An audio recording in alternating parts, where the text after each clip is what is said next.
Hey, what is going on guys? My name is Gamertag and I'm back for your daily Fortnite video.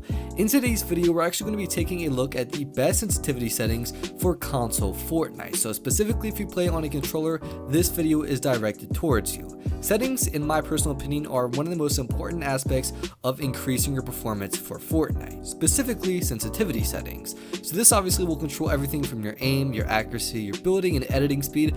Literally some of the most important things are controlled by sensitivity settings. So I figured I'd share with you guys those settings that I find to be the best, as well as some keybinds, and just barely touch the surface of miscellaneous settings. So without wasting any time, let's go ahead and hop right into this. So a lot of you guys might actually recognize these settings, believe it or not, because this is what I consider to be aimbot settings for Fortnite. Obviously I've tweaked them just a little bit to my own personal preference, but these should be a pretty decent base for you to go off of. So in our controller options, this is of course where you can find all of your sensitivity settings, and we're simply going to be making our way from the top of the list all the way to the bottom, and I'll try to give you guys a general explanation of why we're using certain settings. Starting with the sensitivity settings, the build mode sensitivity multiplier is set to a 1.6. The edit mode sensitivity multiplier is actually set to a 2.0. These two of course allow us to increase our speed when it comes to both building and editing, which is honestly some of the most important aspects in regards to settings. If you can build fastly and accurately, then of course you'll more than likely be winning a lot of your build battles. I keep it at a 1.6 because I don't find it to be too high to the point that everything is out of control, and certainly not too low to the point that we are building slowly. Edit mode sensitivity multiplier, when it comes down to editing, speed is king, so this is why we have it at a 2.0. Next is going to be the advanced look sensitivities. Now this is actually going to control everything when you're not aimed down sights, basically your overall view when you look left to right, of course not aimed down the sights of anything in your inventory. The look horizontal speed as well as the look vertical speed should both be set to a 61%. The turning horizontal and turning vertical boost are both going to be set to an 18%, with the turning boost ramp time at 8.25 seconds. And I'll explain why we're using a horizontal and vertical boost for our turning as well as a boost ramp time in a couple of minutes. It'll all make a lot of sense. Now next is going to be the aim down sight sensitivity. Of course this affects everything when you aim down sights. So basically our ADS look horizontal as well as vertical speed are both going to be set actually down at a 6%. Our ADS turning horizontal as well as turning vertical boost are both going to be set to a 10%, with a ADS turning boost ramp time at 0.10 seconds. Now likely this is a lot lower than the average player. You guys probably have yours at maybe like a 14%, so to knock it all the way down to a 6% probably seems very counterintuitive. Well, this all comes down to our look input curve. Majority of players, like I'm guaranteeing 9 out of 10 players, use exponential. However, this entire setup is based around linear. So exponential basically is when you barely move your analog stick, the game will react as such. So let's say you barely move your analog stick to the right, the game will slowly look towards that direction. Of course, if you move it all the way to the right, then the game will look a little bit faster. Linear takes away that kind of control. Basically, if you move it just a little bit or all the way, it will have the same response. Now, a lot of people strongly dislike linear for that exact reason, and to be honest, I'm right on that boat with everybody. I do not like that feeling. So this is why we actually have a turning vertical and turning horizontal boost. It allows us to still have that feeling of exponential. This way, of course, when we look around and aim on people, it's not extremely out of control. We're still able to control everything and obviously have a sense of comfort when using these settings. So do not worry, it doesn't have that extremely raw stick input as majority of linear settings have. And then also for a look dampening time in the advanced sensitivity settings, I currently have my look dampening time to a 0.05 seconds. So what this does is it actually dampens when we look around. Basically it gives us that same feel of exponential despite the fact that we are on linear. And then lastly, for our sensitivity settings, all the way at the bottom is going to be our controller dead zone settings. These honestly are some of the most critical settings that you will see in any video of mine when I go over settings. So the move stick dead zone can be left alone. This obviously won't affect really anything, but the look stick dead zone is what we are really paying attention to, and yours should be set to a 10% exactly.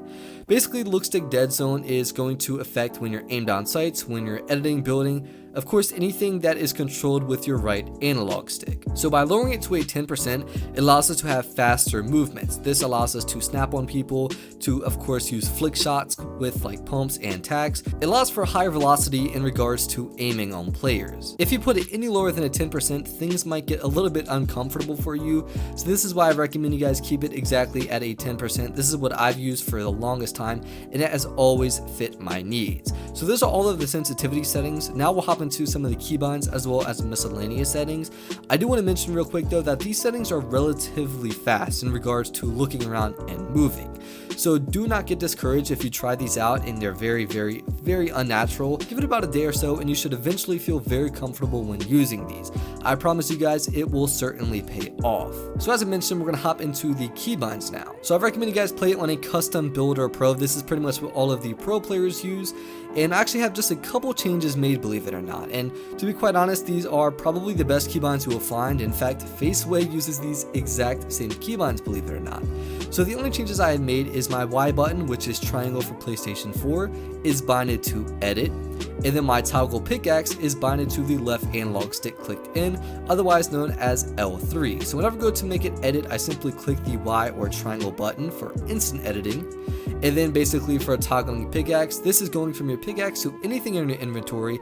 I simply just click my left analog stick. And then lastly for the keybinds is actually going to be our edit controls. My right trigger of course is for select, and then my left trigger is for confirm. So rather than pressing Y or triangle and then B or circle immediately after, I actually use Y or triangle to start my edit and then left trigger to confirm it. This actually allows for a lot quicker confirming of your edits. In fact, these keybinds alone will likely double your speed in regards to editing. And now to wrap up the video, we're actually going to be looking at the miscellaneous settings. Definitely these are still extremely important. Starting with colorblind mode, believe it or not.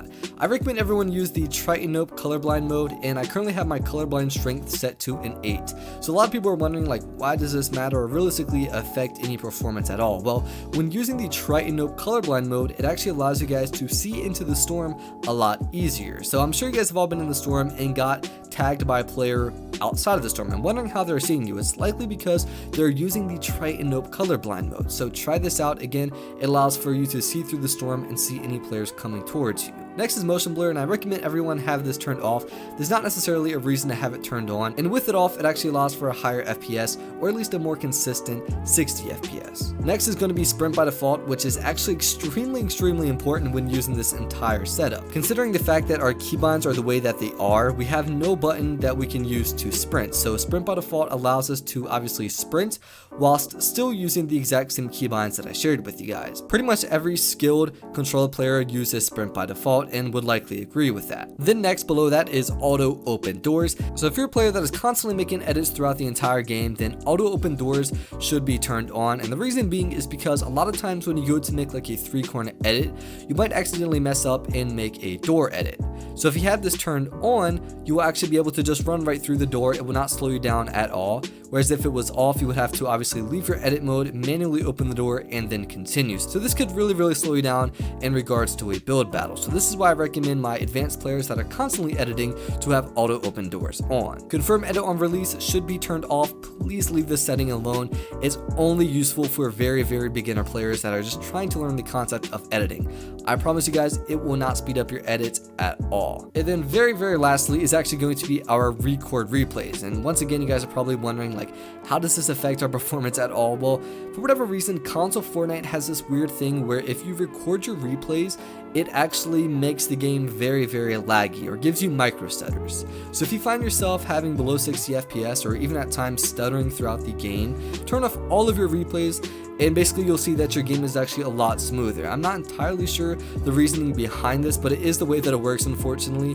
And I know for me, when I've had them off, my game has always ran a lot smoother and flowed a lot better. So those are the best sensitivity settings as well as like keybinds and miscellaneous settings for console Fortnite. I promise you guys that once you get used to these and try them out, you will likely see an immediate improvement in your performance and obviously a drastic improvement as well. These settings alone have honestly helped me improve improve my accuracy a ton, and I've actually made videos where I've tried them out, and people even call these aimbot settings, believe it or not, because that's how amazing these are. Now, if you guys enjoyed today's video or found it helpful, a like would be beyond appreciated down below, and of course on the contrary, if you genuinely disliked today's video, then by all means feel free to leave a dislike as well. And of course, if you're new around here and would like to see more daily Fortnite content like this in the future, then feel free to subscribe as well as turning on those post notifications. Nonetheless, my name is keybinds. Thank you all for watching today's video, and I'll see you tomorrow. Adios.